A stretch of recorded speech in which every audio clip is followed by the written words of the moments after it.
मुल्क के 73वीं जश्न यौम जमहूरिया के मौके पर बुलाईदत स्ट्रीट में स्काई वे फाउंडेशन की जानिब से वार्ड 45 के काउंसलर संतोष पाठक ने परचम कुशाई की। इस मौके पर सदर foundation Mohammad Sarfaraz, general secretary Atif Zahoor, नायब सदर मोहम्मद आकिब, मोहम्मद सैफ अली, मोहम्मद कासिफ जहूर, शेख हबीबुर रहमान, पंकज शंकर, उत्तम शंकर मौजूद रहे।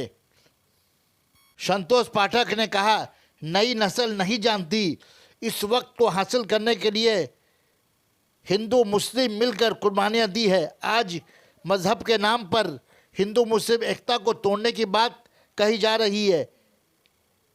इसे नई नस्ल को बताना हमारा फर्ज है।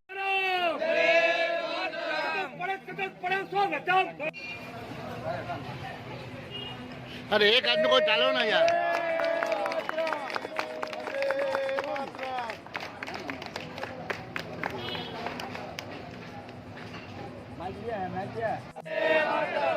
अमर रहे, अमर रहे, अमर रहे, अमर रहे, अमर रहे, अमर रहे, अमर शहीद अमर रहे, अमर रहे, अमर रहे, शहीद अमर रहे, अमर रहे, अमर रहे। भारत भाग्य विधाता जय हे, जय हे, जय हे, जय जय जय। जश्न यौम जमहूरिया के मौके पर नए जनरेशन को क्या पैगाम देना चाहोगे? जिस तरीके से सभी लोग तो जो बच्चे हैं वो जानते नहीं कि इसको पाने के लिए आज 72वां हम लोग गणतंत्र दिवस मना रहे हैं। इसको पाने के लिए हिंदू, मुसलमान, सिख, ईसाई, भारत में रहने वाला हर कौम, हर जात ये जो उत्सव है इसको मनाता है। ये जब 1950 में हम लोग का 1947 में देश आज़ाद हुआ, उसके बाद 1950 में हम लोग का कॉन्स्टिट्यूशन बना और उस सब से हम लोग गणतंत्र दिवस मना रहे हैं। तो नया जो पीढ़ी है वो ये समझे कि इसको पाने के लिए हम लोगों के पूर्वज जो थे, हम लोग से पहले जो थे, उन लोगों ने कितनी कुर्बानियाँ दी।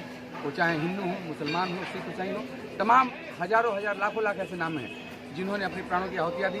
कई माताओं की गोदी छीन ली गई, कई बहनों का सुहाग उजाड़ दिया गया और उसके बाद हम लोग को इस देश की आज़ादी मिली, गणतंत्रता मिली, स्वतंत्रता मिली। तो इसको हम लोग जो है जितना ज़्यादा से ज़्यादा इसका प्रचार हो, नए पीढ़ी के लोग जाने, तब हम लोग जो है हमारा जो भारत है हम लोग सब मिलजुल के एक साथ रहेंगे। शुक्रिया।